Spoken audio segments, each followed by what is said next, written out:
That's okay. That's so, but talking about Sage River Wellness, I think that's really, it's amazing to have something like that where you have different, I don't know, a bunch of different like practitioners. Yeah. And it's not your typical idea of what like Western healing is. Yep. I feel like we need more of that. And just more integrated. Absolutely. And it is growing. It's been growing for years, especially out here on the West Coast. And people are looking for alternatives. Yeah. You know, the allopathic system isn't necessarily working for everybody. And I mean, I'm actually a registered nurse and worked for, I hate to say, almost 30 years. Megan was actually mentioning before you arrived that you were a registered nurse, and I said to her, I feel like people that have, because we were talking about empaths, and I'm not exactly sure what that means, but I have a feeling that I have those tendencies, and so does my mom, and so does my sister, and so does Megan, and Megan's mom, and I feel like people like that tend to always end up in nursing. Like, and it like seems to kill them, like almost if they can't. It's very interesting, you know, the empath thing, because as I was talking to Megan before, I'm starting to do more research into that. And coming from a nursing science background, I really value research-based practice. And people can look at what I do now sometimes and think, well, wow, you've gone to the dark side, you know, but it's woo-woo. You know, my husband would call it woo-woo, but he really supports what I do. You know, it's just a joke. The woo-woo. I know, but it's really interesting how, if you want to talk about empath and what I'm learning, you know, people who are in helping professions are people who want to give, essentially. They want to give, they want to help, they want to heal. If you look at that from an energetic perspective, they tend to give their energy. And in doing that, they also open up their energetic boundaries and tend to receive energy, maybe more so than other people. I think we all have the ability to be empathic, which is different from holding empathy for somebody. But I think that if you have that type of a development spiritually and energetically, it can be even more so. And if you don't really realize, excuse me, what's going on, you can have your boundaries breached. And you tend to carry other people's energy with you, which can involve carrying their physical, emotional, mental, and spiritual perceptions and vibrations. It actually comes down to a vibration. So being in a nursing profession and or a healing people profession in a hospital, say, and when you're constantly surrounded by pain, worry, distress, you know, illness, it doesn't mean to say it's all that way, but that's why people are in the hospital. You know, if you don't know how to maintain good energetic boundaries and clear yourself, it's going to stick to you and it's going to make you sick. The other part about that is that you absorb also your colleagues' energies and your colleagues' thought forms, which is something we can talk about later. And that tends to feed on itself in an energetic way. You know, people can say, well, yeah, it's all emotional and mental perception, but it's actually energetic too. So it's so interesting. Last night yesterday, I listened to CBC a lot, and I was listening to a radio show, and I was like, wow, this is so interesting because I can talk to Kate about this. She's coming tomorrow. I was listening to a CBC show about a neurologist, this woman, and she was studying. I can't remember which. It's something in the brain, diseases in the brain. Yeah. And she ended up getting that disease. Oh, wow. Yeah. And That she was studying? Yeah, that she was studying, and that she was, so she kind of went, the episode was all about mental health, and she was like, the way that she described it, she's like, I'm actually so glad this happened to me, because I think that having like a mental health challenge Yeah. and trying to be a doctor for someone that has a mental health challenge, you can do all the research you want, but it's like reading about a foreign country and then actually going there and staying there. Which is like, I feel like I actually got a chance to go there and be there. And that's a form of empathy. Right. Yeah. You know, you can say it's like Brene Brown says, empathy, I've been there, brother. I know what you're talking about. Yeah. You know, so whether it was something that she manifested through doing all this study, or it was something intuitively that she was drawn through because she was going to develop this disease, you know, people can look at that in different directions. They can also say there's no connection. Yeah. You know, it's just chance or whatever. But that's not what I would say. No, me neither. It seems too freaking crazy. I Like, you're like, know, what? I know. It's nuts. Well, like, sorry. Well, no, I was gonna ask, for those that don't know, what is an empath? yeah. Well, Good call. What is being empathic? an empath is a definition of an empath is somebody who can actually feel other people's thoughts, feel other people's physical pain through being open to their energy or reaching with their energy. So I actually got a book that I'm studying because I'm writing a paper for one of my courses by Alex Miles called An Empath, and it's a subjective text, something that he's written from his experiences. And he mentions that the term empath didn't really come out formally till the early 90s, which sort of surprises me. I need to look more into that. But just to describe people who, you know, walk into a room and they're impacted by everybody around them. They feel everything that's going on. It sucks their energy, or it overstimulates their energy. And so, yeah, and it's interesting. Like I said, people with healing, caring professions tend to be that way because they're constantly reaching to try to serve and look after and heal and make sure everything's good. So, yeah, does that make sense? It does. Is there anything else about that? Well, do you think that's connected at all to, like, I've done in the past while, have done a lot of reading on, like, being an introvert and being an extrovert. And I read that book, I think it's by a woman named Susan Cain, called Quiet. I think it's called like the glory of being an introvert or something, or like how it's great to be an introvert. It kind of gives you a different spin on what you've heard. It's not being shy.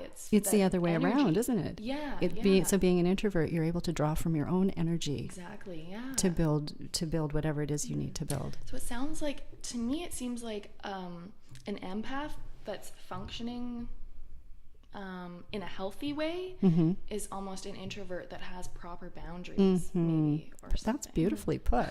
So how do we get that? Because like I feel like I have the worst boundaries. Well, let me tell you. In a lot of ways. Like, so please help. Well, I'm glad that you said that, because whether you want to call people empaths or who knows what, you know, it comes down to boundaries. That's what I've found. Because if you're getting stuff in your space, you need to put up a boundary.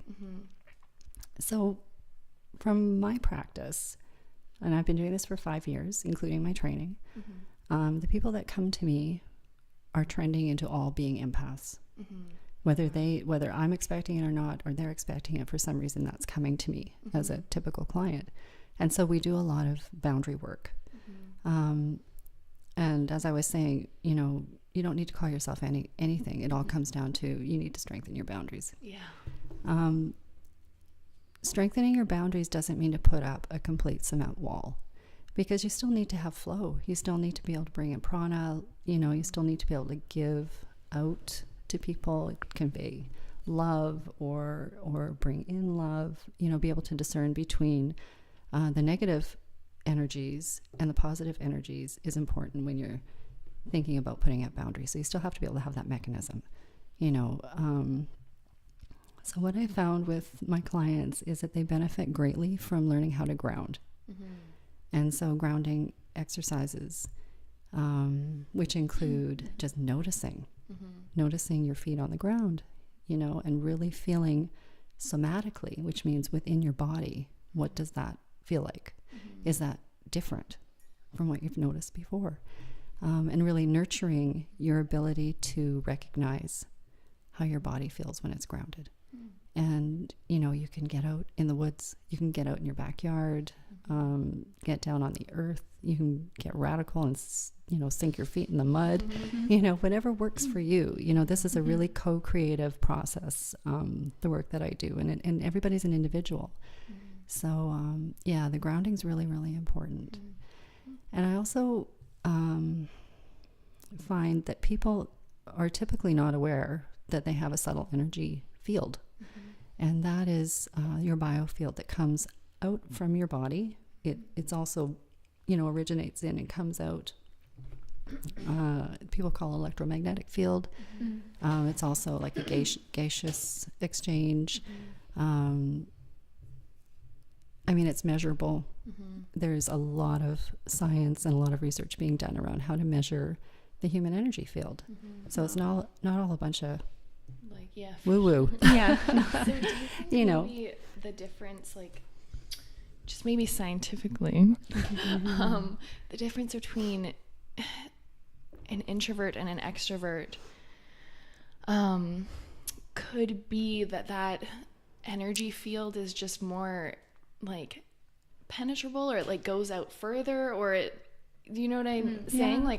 I'm just so interested, because I feel like I'm very attracted to extroverted people and people that are, in a way, men for sure, but they don't seem to. They're very different from me. Yeah. Well, in my last relationship, I was with a guy for about 7 years, and in the last 5 years, I was perpetually grumpy. Yeah. And I think that the reason for that now is I was trying to put up something, stay away. And the only way I felt like I could get his energy out of me was to be grumpy and to put up some sort of barrier. Yeah. So lower energies or dark energies, that type of thing, they're low vibration. And they don't fit well with people that have a higher vibration. No. And if you're empathic, you can, my understanding is that you can feel that. And it's quite annoying and quite disturbing. Yeah. And it can stick in your field if you're not careful. Mixed up. I couldn't. Yeah. And I would say, I feel like I'm a very intuitive person, and I can feel what's going on with people, and I couldn't do that with him. I couldn't, and even about other people, I was constantly is that, or I don't know, I can't even really remember what conversation we were having. Yeah. That was a big issue that we had, was when we were having a conversation, sometimes I would forget what we were even talking about in that moment. It was so overwhelming for me. And sometimes I would, this is crazy to say, but fall asleep. Yeah. My body was so taxed by exhausted that I was when you're trying to stay awake in class and you're just So I would see this guy as walking around like a bull in a china shop with his energy. And it was probably pretty dark and probably pretty hooky. He was probably coming up and getting you there and courting you there and that kind of thing. And it's interesting, because when you talk about energy, you can also talk about consciousness. So here's where I get into this little slippery slope of people going, what? So consciousness, with the integrative energy healing work that I do, we do work with consciousness, and it's based on integral yogic psychology. And if you want to learn more about that, you can read Ruth Lamb's book, Human Becoming, or anything that Sri Aurobindo has written. And we will put that on our website. Yeah, we'll all the books, everything. So the consciousness, I sort of look at it very, very simplistically, because I am still learning, and it is complicated, but it's like a pie. You've got your physical, emotional, mental, and spiritual consciousness. And on a good day, they're all getting along. And typically, though, one will be dominant and the others will fade in the background and suffer for it. Or you will notice. Excuse me. So when you say that your mental, you couldn't keep your thoughts straight, his energy was impacting your mental consciousness, and it wasn't strong enough or barriered enough or boundaried enough to be able to maintain its cohesion with the other three. I'll have people come to me and they're having issues with anxiety, that are starting to manifest as physical symptoms.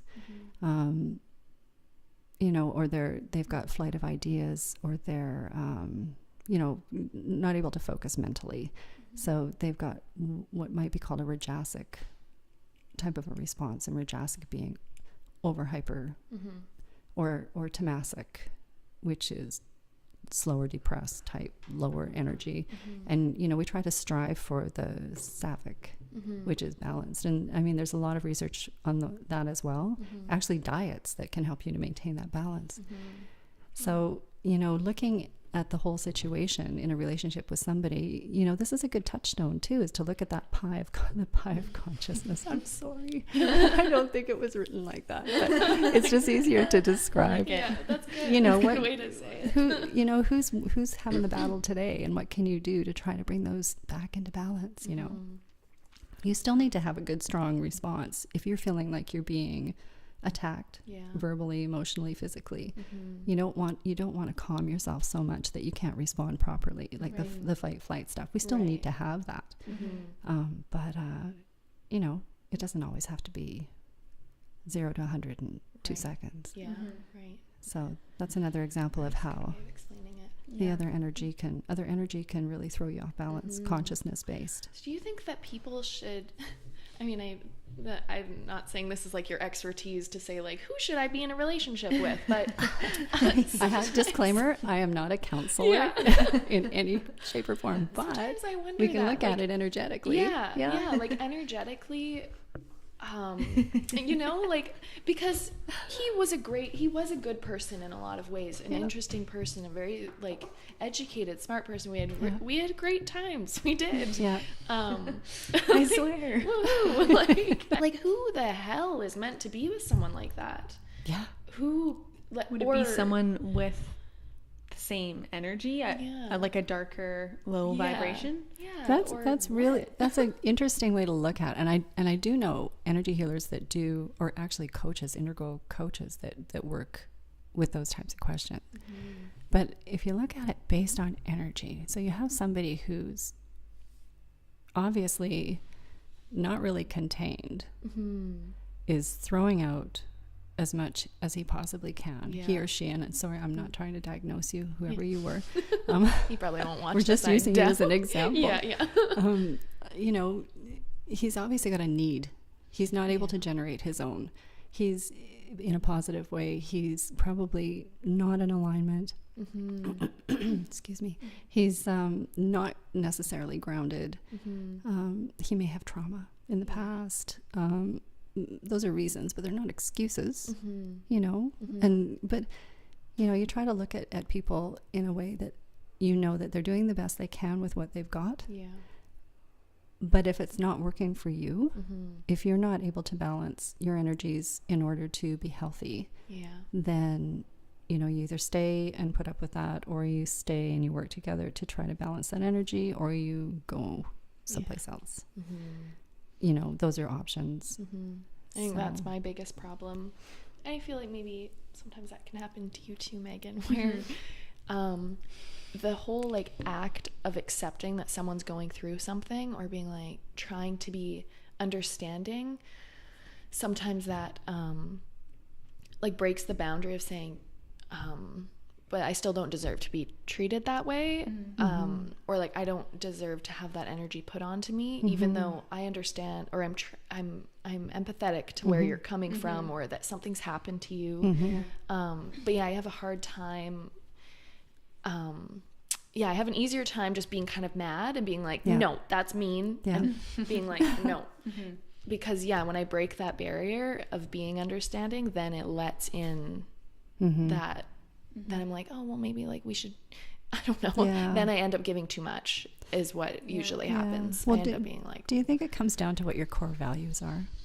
Do you think it comes down to knowing your soul self? And that takes a lot of work. Yeah. You know? I think that's the only thing that it can really come down to in any situation. Yeah. If I really knew myself, then it would be easy to deal with any situation.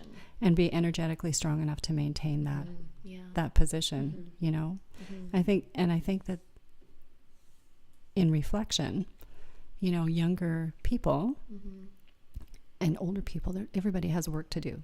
But I think in general, when we're younger, we're not necessarily grounded. We don't know how to be grounded. We haven't done a lot of self-reflection because we haven't been taught it, the value of that. And we don't know how to nurture our energetic boundaries because we are only what's inside our skin, And I think if we're supported in looking at ourselves in a more holistic way from a younger age, and are taught how to create healthy boundaries energetically as well as practically and physically, mindfulness. I know they're bringing mindfulness programs into the schools, elementary schools, little kids yoga. Oh my God, it's so cute. It's so cute. But that's fantastic. Yeah.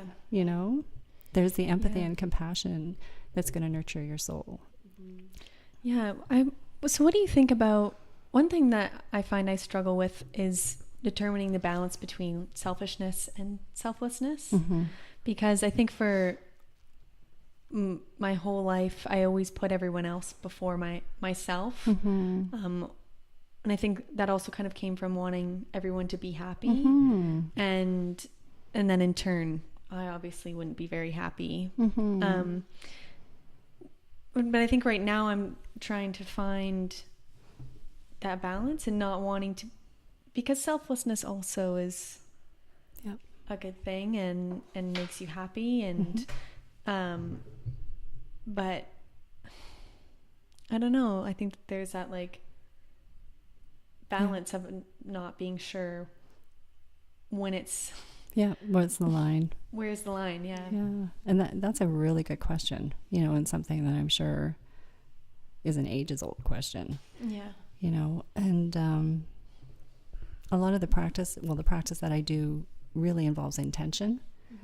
And so doing a little bit of self-reflection on intention, what do you want to accomplish by the actions that you're doing?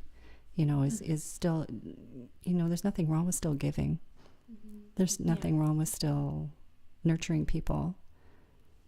I think personally to do it in a balanced way so that it doesn't take too much from you, because I know that you can still do it, but it's gotta be but possible. You need to be balanced, because I can give you examples of people who and also what is it that you're getting out of the situation, like trying to really define what am I getting personally out of what I'm doing here, and maybe defining that a little bit. Maybe that's reflective of your core values and beliefs. Right. Maybe there's another way that you can amend that in yourself.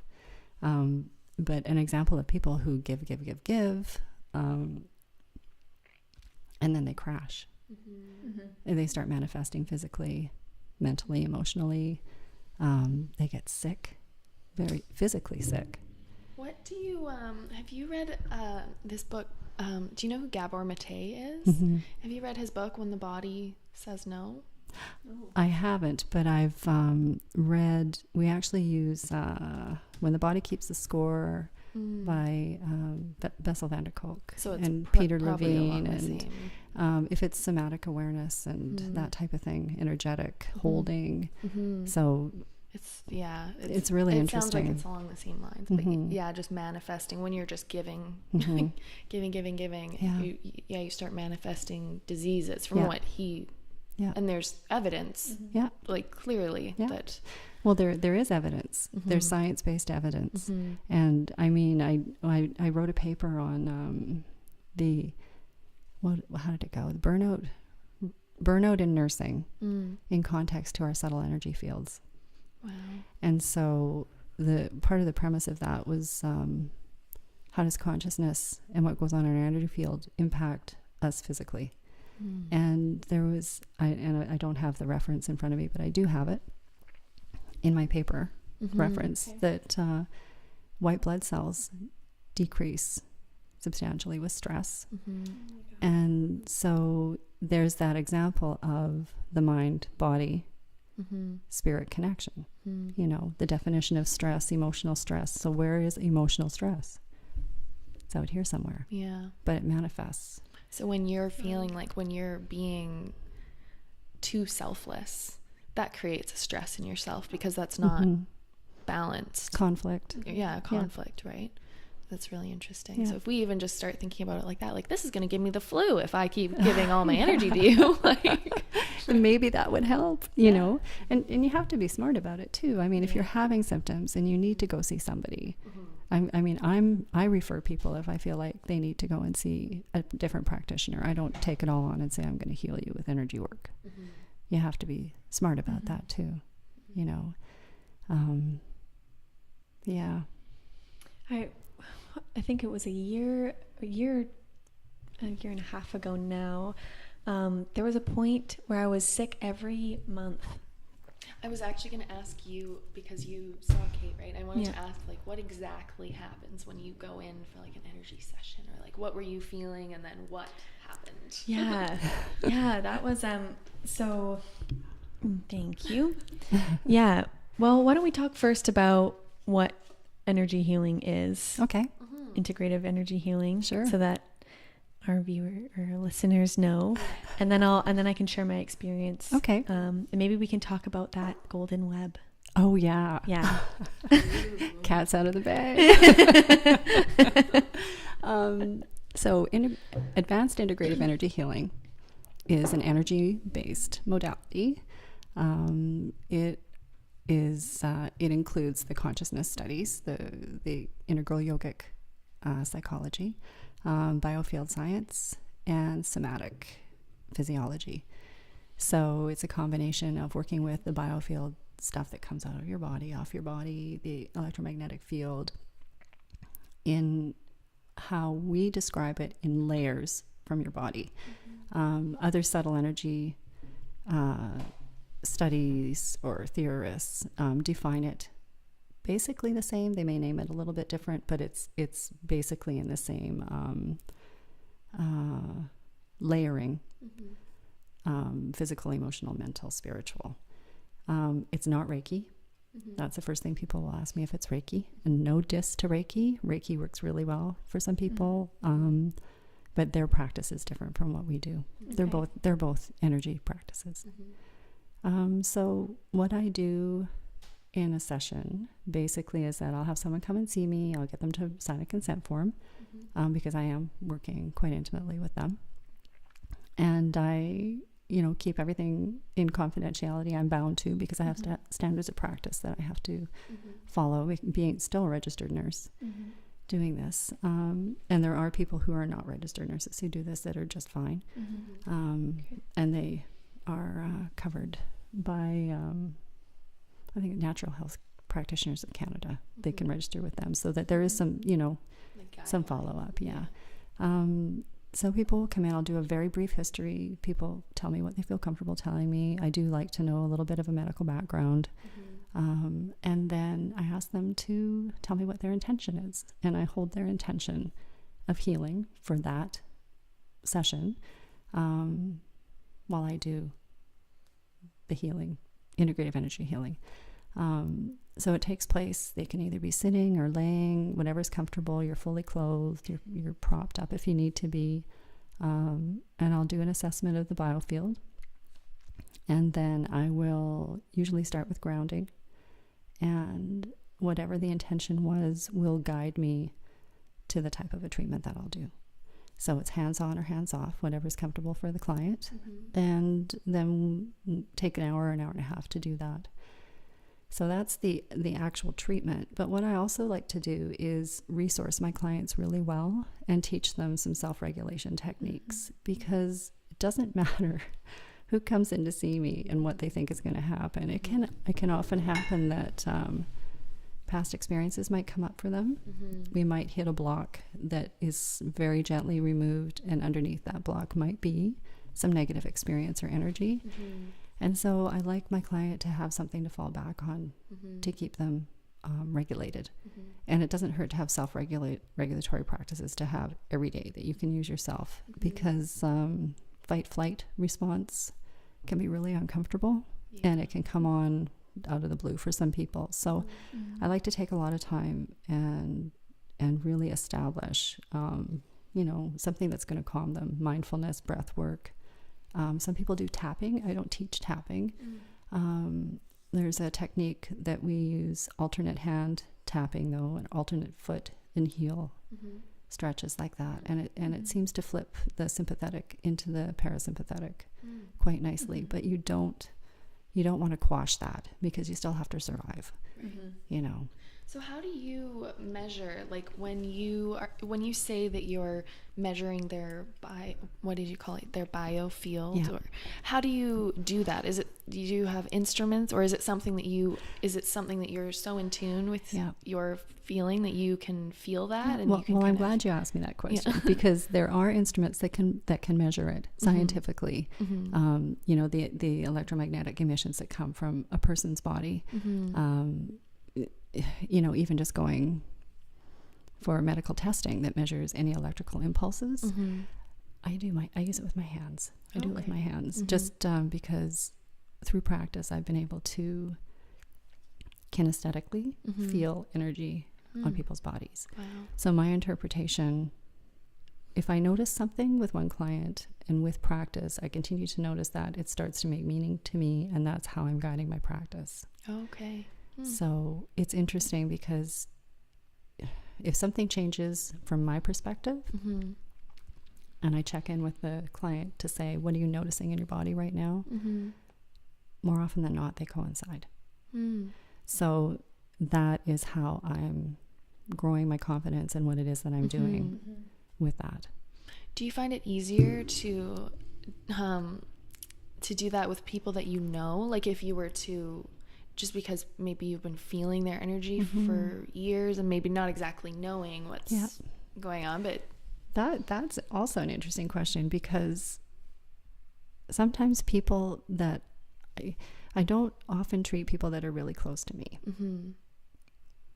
And sometimes it's easier to feel other people's energies that I don't know, because it's brand new and fresh. I don't know if it's fresh to me, but because if I know somebody already, I've already got a really good sense of what's going on. Mind you, then I could notice when there is definitely something off kilter. Yeah. So do you find that when meeting someone for the first time, but not in a session, say, can you still read their energy? Yes. Wow. I can. Yeah.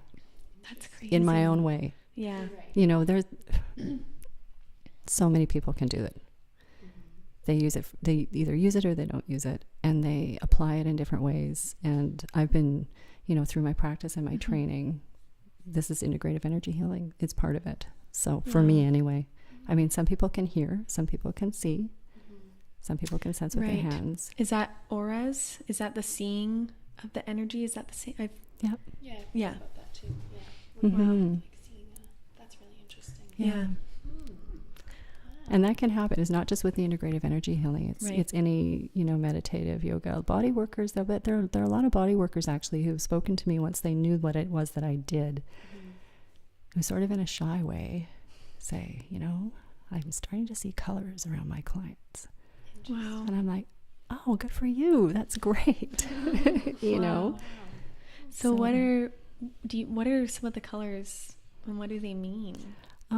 It's hard for me to say the definitions of that. Barbara Brennan, actually, the theorist that we have our biofield training from, one of them can describe a lot about color and has a lot of diagrams about color. A.E. Powell is a theorist that I got familiar with in my subtle energy systems course, who really clearly explains the different layers of the subtle energy system. And he's done that by reviewing, like doing a literature review of hundreds and hundreds of practices and bringing in all of the commonalities of these different practices. It's amazing, actually. Yeah, I was a little doubtful. Your, our little reading list. I will, sure. Well, it was funny because I was a little doubtful when I signed up for the course, because I'm looking at the texts.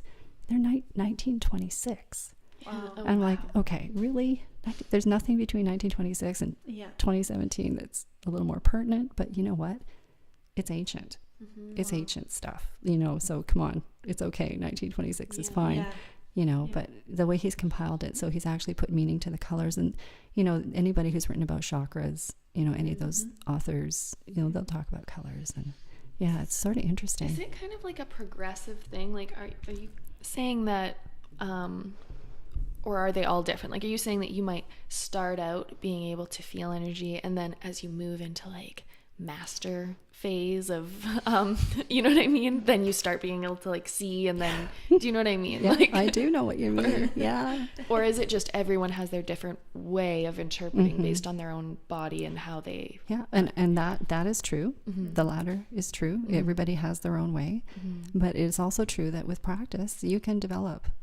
Interesting. Yeah, that's my belief, and that's what I've seen, and that's what I've heard reported from my colleagues and you know others who have, you know, they're kinesthetic, or they're, you know, they can hear, they're clairaudient or clairvoyant. So they're starting to, almost develop in. And just really noticing when you have those experiences, what's happening around you when you have that experience, so that you can be more tuned into when it's going on. There's more consistency in your reaction and your response. You know, notice what's happening in your body. Be interesting once maybe we start teaching these things more to kids and to the younger generation, because it seems almost like as you move through it, you're shedding the barriers to letting that in. Yeah.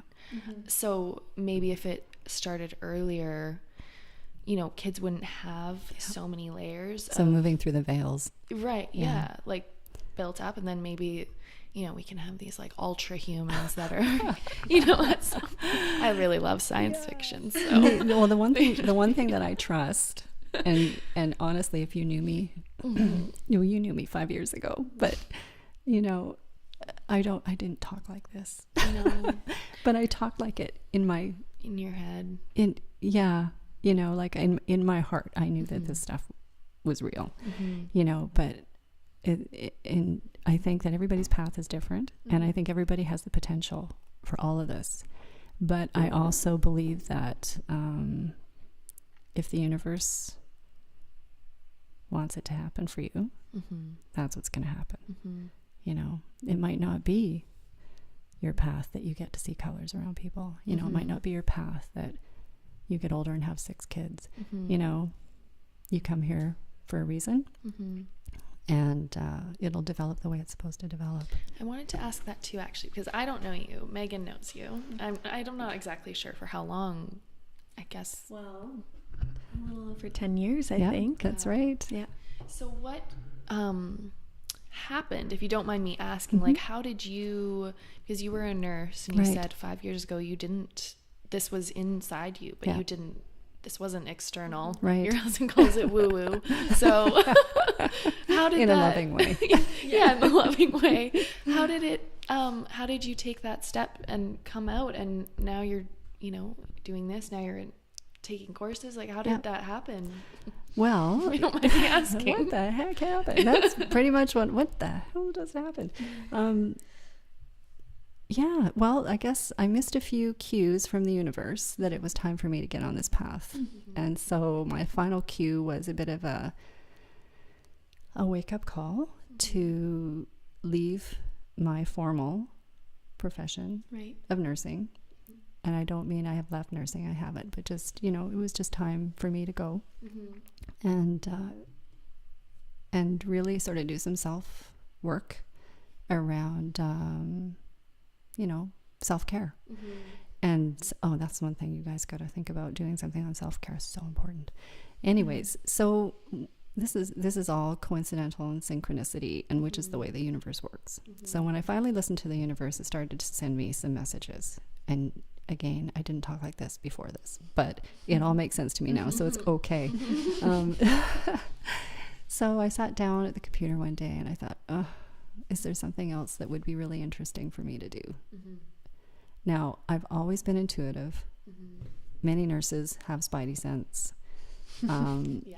You know, some superstitions, like you don't want to be working on a full moon night shift in Right. emerge, you know, Same and with servers. yeah, Hell no. no, Get me out of exactly. there. You know, and you always know the guy down in 57, there's something going on down there. Don't have a good feeling. I better go check him out. And sure enough, he's, you know, falling out of bed or Oh my having an gosh. episode, something. And even with your children, you know, you have that intuitive stuff. So, you know, I just sort of sat down. I said, okay, what am I going to do? So having that foundation in there that I hadn't really acknowledged was, you know, going to be part of this path. The Integrative Energy Healing program came up at Langara College, and it was developed by a nurse who has her PhD. Her name's Ruth Lamb. She's also developed another program, Strategic Resilience for First Responders, which has spun out of that, and it's growing great guns, and very, very happy to support that. Anyways, having had a chat with her, I thought this would be a really good thing to do because I knew that it was, you know, nursing based. I'm all, you know, books and research. This is going to be good.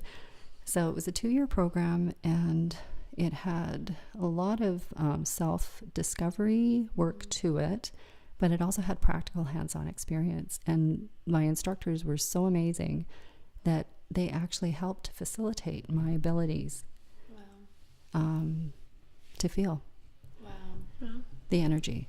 And from that overlay the consciousness studies and overlay the somatic experiencing. And yeah, I finished it in 2 years. You have 5 years to finish it if you want to. Good for you. Yeah. But, you know, it's like, go, go, go. Yeah. You know, and so from that, I learned I better slow down a little bit. But no, it worked. It was supposed to be that way for me. And then I just started...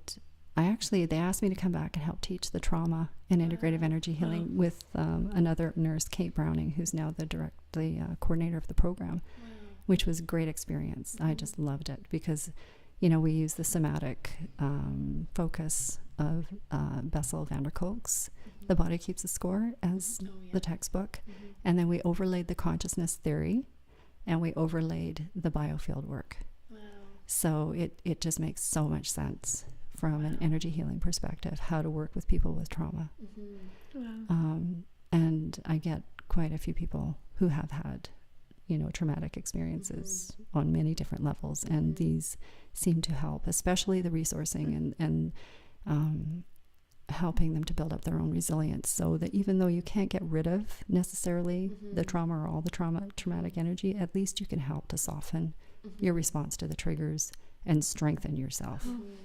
So yeah, it was just such an enriching 3 or 4 years for me. And in the meantime, I started up my practice here. Wow. So Did you feel like everything, like once you started doing that, that there was kind of a language, or it was put into words what you kind of always knew, and then it was easy to just kind of run with it? I can name it now. Yeah. Yeah. And I know there's people that look at me like I've got 3 heads, but it doesn't matter. You're like, oh, well. It's all good. It's okay. And I'll say to them when they come to see me, because they might not have a clue what I do, I said, well, if I never see you again after today, at least I've taught you how to paddle your feet and self-regulate a little bit. And you will have a fairly relaxing hour. It's quite relaxing experience. Well, and I shouldn't say that for everybody, because sometimes things come up that aren't comfortable. So I do explain to them that it's like when you go to yoga class, you might get into a position and something might come up, for you emotionally, and then you just cry the whole rest of the and class. that's an energetic release. That's an energetic release. Well, let's hear about your golden web experience. That wasn't my experience, but something that Kate... Well, and this is something that again, like I was saying, how do you develop your skills? And if something keeps coming at you, you have to start paying attention to it. And so what I was noticing in my training, after one session that I had actually with one of the other students, I could see a golden web all over the walls. And I thought, you know, just, okay, what is this? What is this? You know, and I sort of kept it to myself. And then I took it to my mentor and I said, okay, this is happening all the time. What is this stuff? And she's like, I don't know. What do you think it is? I'm like, I hate that. So I started doing some research on it, you know, me being me.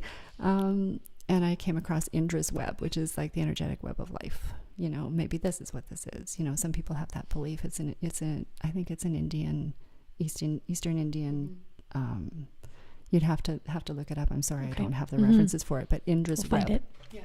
Thank you. Yeah. And then again, when I took the subtle energy field course, subtle energy systems course, A.E. Powell's, I think it's in the causal body text. I'll look that up too and give you the page, whatever. But it described a golden web of energy and how it is yeah, I know, my chicken skin all over the place. I'm like, what? So, and I know people will hear this and think it sounds super flaky, but it's there. I see it. I don't have cataracts. I don't need glasses. And I'm not the only person that sees it, because I've had people self-report that they've seen it as well. Because I don't tell this to my clients. They will know now, but that's okay. That might be cool for them. I know. Or at least my grandparents and parents and your mom, whoever's watching her podcast for the first episode. But you know what? It's all okay. Because, and I think too, sharing that type of an experience, lots of people, things happen with them that they can't explain. It might be a little scary. You know, if you feel like you're losing it, go see your doctor. You know, I'm not all wound up about you can't go see a medical doctor, or like go see holistic. That's fine. Whatever works for you. You know, it's important that if you feel like you don't have the capacity to deal with what's happening, that you find some support for yourself. You know, that's all right. Well, I think it's interesting too that you're a nurse and you're practicing with energy healing, because I think it's a common view to see Western science as Western, and Western medicine, and then energy healing and Reiki and other things like that is completely separate, and that they can't be together. That you can't believe in one thing and then believe in the other. Well, it's a big paradigm shift, and it's happening. It's happening. There's doctors. There's transpersonal psychologists, you know, who use the extra levels of being.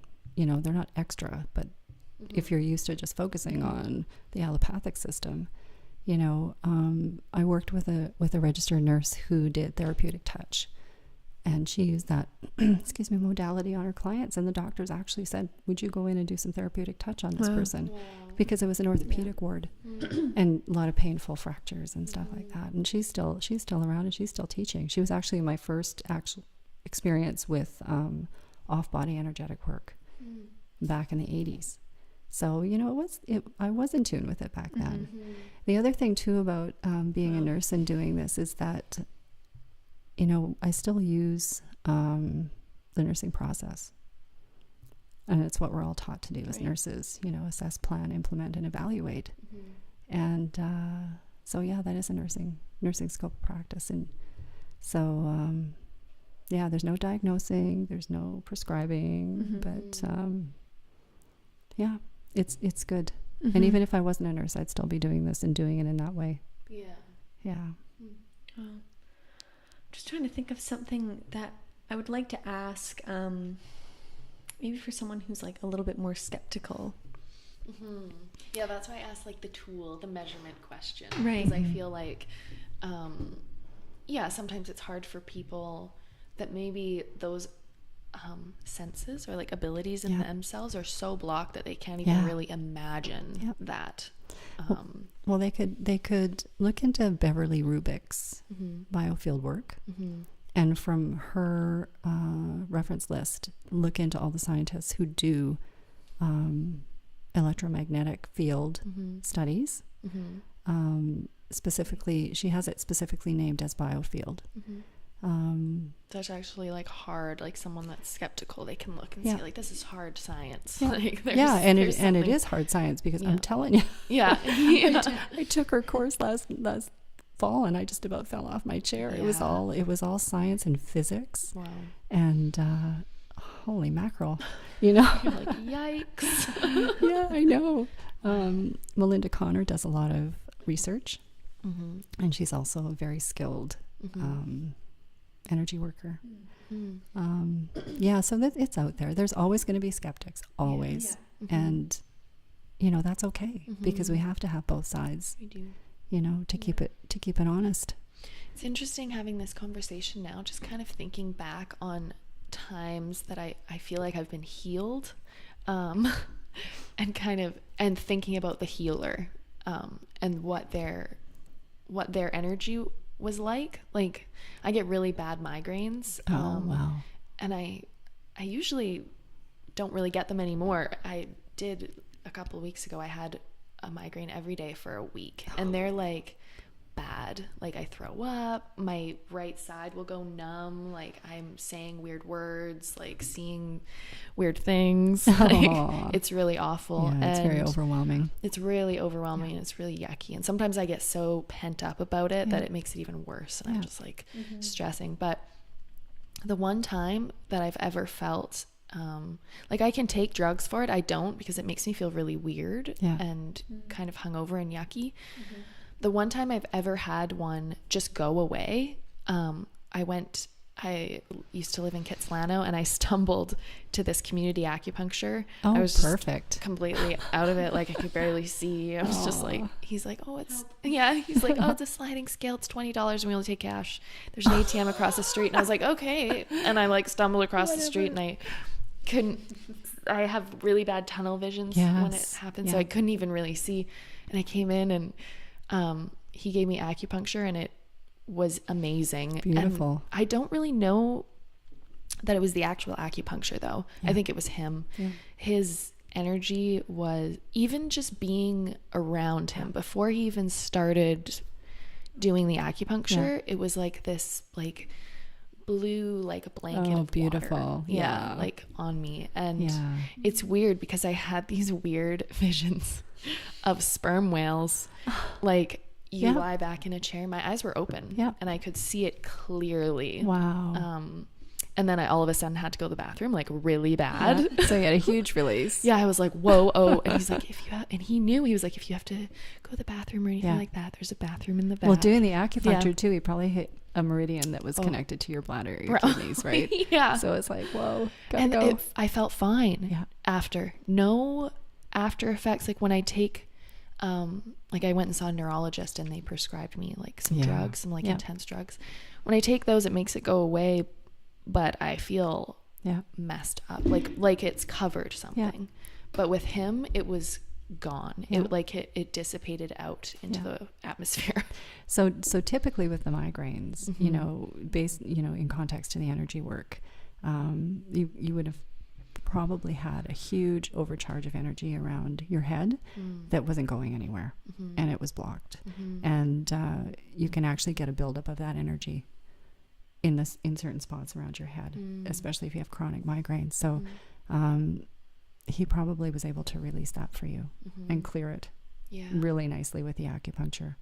So the thing to think about around that too is what could you do to maintain that shift in your energy field?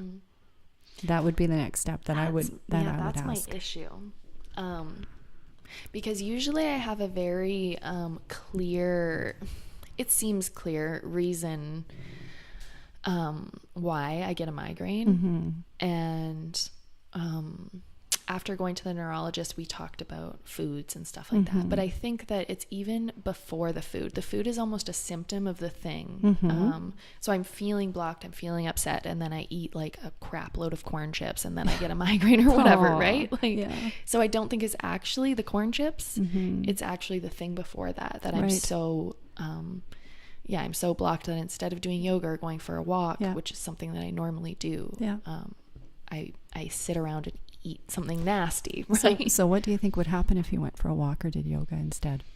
yeah, so I think it's the grounding thing that you're talking about, where I used to do this thing, and now thinking about it, I didn't even realize that I was grounding. I lived in Ucluelet for a couple summers, and I would go out surfing in the morning, and it would be very, very cold, and I would feel kind of sick in the morning because of how cold it was, or because I was hungry, or maybe it was just a mental thing. But what I would do is I would be out there on the surfboard, and it was in April. It was really cold. So it was very uncomfortable. It's cold in August. Yeah. Yeah. And I would want to go in and leave and be like, I just want to get in a hot shower. Like, what am I doing here? Yeah. But what I would do is I would go through all of my senses. Yeah. And I'd be like, okay, what can I taste right now? I taste the salt on my lips. Like, what can I hear? I hear the ocean. Like, what can I see? And I would miraculously feel better. Yeah. And I'd be like, oh, I'm not even cold. I feel fine. I'm wearing a wetsuit. Like, I'm great. Good and then job. I'd have an awesome. My lips are blue. Yeah. My lips are blue, but oh well. It's all good. Yeah. Hey, blue lipstick's in now anyway. Yeah. But actually, sometimes when I did that, I would say, I need to go in. I need to go home and get a meal or whatever. Yeah. I got up too early and I'm sleepy. But that's interesting. Like thinking about that, because that's all grounding. And you were connecting to your body. Right. Yeah. And how I was actually feeling. Yeah. And sometimes I was actually feeling fine. Yeah. But yeah. And you were grounding, and you were on the water. Water's really good too. Is it? But I was actually just going to ask that. I'm like, does that work? Because you're not on the ground or on the earth, really. Yeah. So that's a good example of how we can try to maintain balance too. And with balance will come better boundaries. You know, just you know, noticing what's going on in our body and taking the time to really ask our bodies, you know, what's going on right now. And getting our feet down there and just really grounding. You know, it's important. Yeah. Yeah, it's amazing, because I've actually done a few sessions with you, Kate, for energy. And the first time that we did it, I remember it was a very stressful time, and I remember, and it was my first time, and I remember closing my eyes, and I think I saw like purple and orange, and then I felt like I was spinning, but not spinning in an uncomfortable way, but a very slow, like comforting spin. And then I remember, last, because I actually fell asleep, the last thing that I remember was that I was rocking, and I thought you were moving the chair. Yeah. And then I it was so interesting, because before I had fallen asleep, I had a rash on my cheek. I think just from stress. We didn't really know what it was, and I had woken up and it was gone. Wow. Yeah. So it's amazing. And the last time that we had a session, I remember waking up and I felt so calm and so grounded and present that when I walked downstairs, I felt like I could feel everyone's energy, but it wasn't impeding on my own. Right. Which is something that I don't normally feel. I think I sometimes I feel, I don't know if this is the right wording, but I feel like my energy is really high. It's like to my shoulders. Yes. And so then I feel like when I'm around other people, that it's harder for me to keep a boundary, that our energies kind of intermix. Well, when you think about it, what you've just described, this is where your boundary stops. From what you're saying, you know, when you're feeling it up high, down below you have no barrier. You're not all the way in your body, you're not grounded. So that leaves you open to everybody's stuff coming in, right?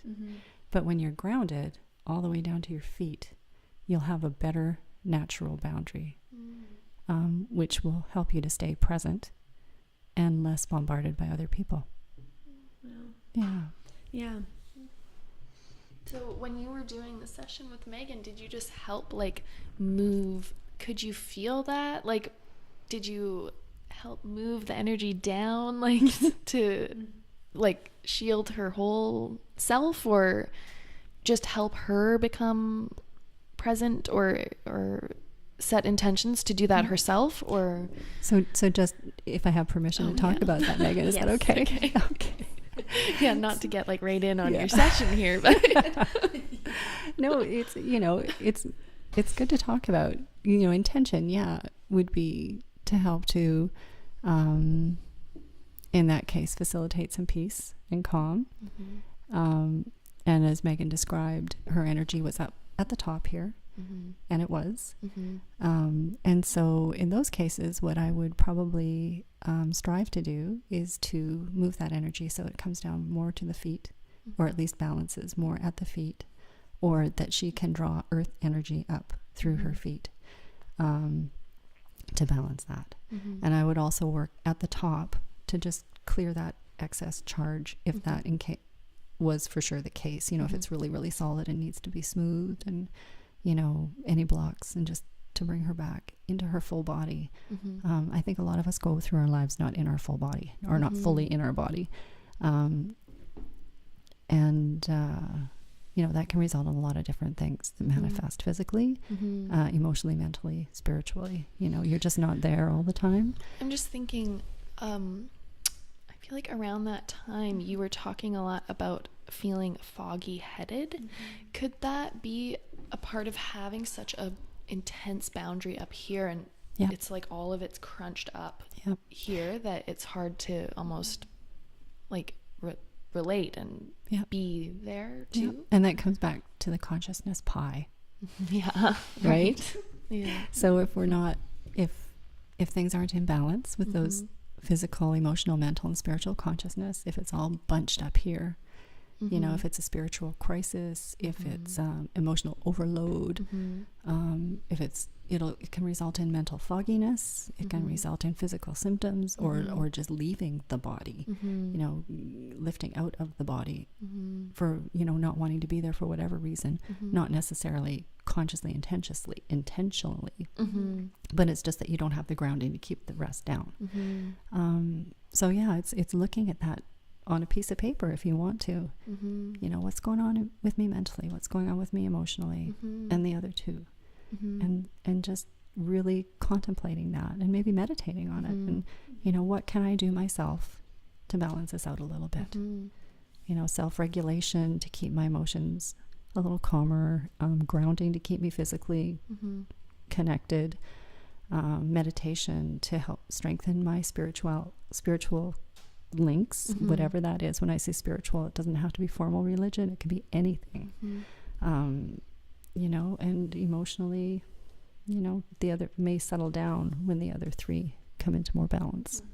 It gave me an idea for our challenge month, our intentions month.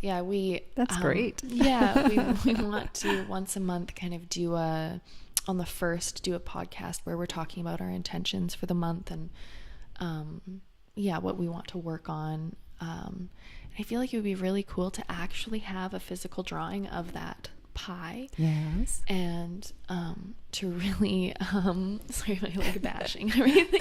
I'm like, man, I had too much coffee. I haven't had coffee in a while, and I'm feeling like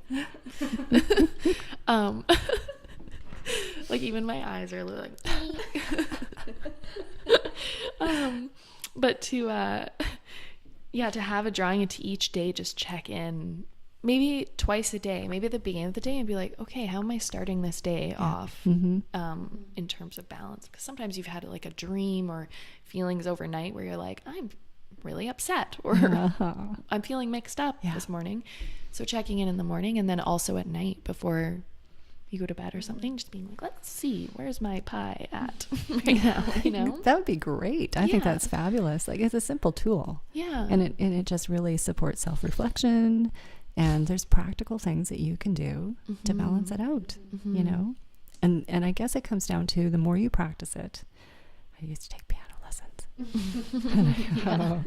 So it's a bit of a block for me, the practice thing.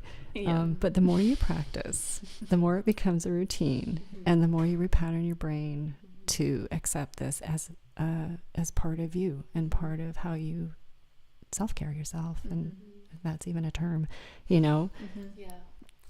it's good. So what do you think about balancing self-care for students, because that's one thing that I have struggled with for so long, to the point of me not really wanting to finish because I couldn't take enough time to do that self-care. But it's interesting because this year, so 2018 was the year of self-care for me. It is the year of self-care for me. And so me trying to convey that to people, I put up on my Facebook, this is my self-care challenge. And so for a week, I tried to think of different things every day that I could do that would be self-care. And then when I got to Sunday, I thought, this is not self-care. This is stressing me out.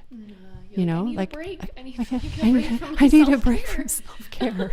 You know, and that, but you know, I had the insight to think, you know, you shouldn't be pressured. You shouldn't be pressured to do self-care. Self-care should be something that's enjoyable and attainable, measurable, because you want to see if it's something that's working for you, and adjustable.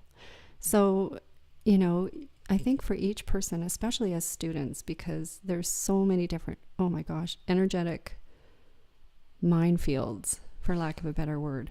You know, you've got the stress of, you know, achievement. You've got the stress of your peers. You've got the stress of being away from home, perhaps. Or you've got the stress of living in an environment that's very rigid or not. You know, a lot of expectation. And that wears on you physically. So I think it's really good. There's a few different things. One would be to try to hook up with a mentor who can just be there as a sounding board. That's self-care. You know, when you're having a hard time and you need to just sort of vent to somebody. I think you need to maybe sit down and think, and maybe make a list of things that are important to you. What are your core beliefs and values? You know, look for themes in that. Make a list of 10 things. Look for the theme. How can you nurture that theme? You know, it could be being in nature. It could be being kind to people, do some volunteer work. You know, that type of thing. But it could be super simple as just, I'm going to go for a walk for 5 minutes at lunchtime. You know, if nature is my go-to for healing, it's going to be, I'm going to plant some seeds in my window in my dorm and just grow that little seed. Yeah. And if it doesn't grow, it's okay. You know, don't set yourself up for failure. Yeah, or maybe that's not a good idea. And maybe disconnecting from the digital world. Oh, please, yes. Holy Lord. Because I think that's something us millennials have an issue with is, well, I can only really speak for myself, but I really struggle with the idea of maximum productiveness. So if I have a moment to spare, what is the most maximum way or total way that I can maximize my self-care? Yeah. And then it suddenly becomes, because we have everything that can happen so instantly. Yeah. And I think that we're so attuned to thinking, you know, well, I'll call them while I'm on transiting to school, and then I'll also read or listen to a podcast, or listen to an audiobook, and so it becomes so much about how I can maximize my time that I kind of obsess about it. Yeah. And so I think maybe it's reframing. Yeah. You know? And learning to kind of just put the phone away and be comfortable with doing nothing. Yeah. Yeah. But I agree. You know, and even though you're not connected to your phone, you're becoming more connected to the universe. Yeah. Yeah. That was big. Yeah. You know, like we don't need to be connected to the phone or the other stuff, and it's okay. You know, and maybe picking a very, very minute thing to do. That whole action is self-care because the intention is there. Right. You know, and just, it doesn't have to be monumental. Doesn't have to be humongous. Yeah. You know, and it's just, and then if you can really take the time to build on that and celebrate the fact that you took that step, that's one thing that's really missing, I think. I took a shamanism course recently, the first one I ever did. It was fascinating. But something that stood out to me was that we don't celebrate our accomplishments. our initiations aren't necessarily celebrated as much as they should be, you know, into the next level of what it is that we have to do. And it can be broken down into just us getting through one course or getting to, you know, an appointment on time if we don't like taking the bus and we had to, you know, like, I don't mean to minimize it, but I think that we need to really celebrate our accomplishments. And if we can in some way have people around us who support us in those things too, that's part of the ritual, you know. So once you do it, you don't need to keep it to yourself. Maybe let somebody know, you know, I did yoga 3 times a week this month. Way to go. It's great. You know, that's the only way that you're going to start raising your vibration and, you know, having that self-care really kick in and mean something.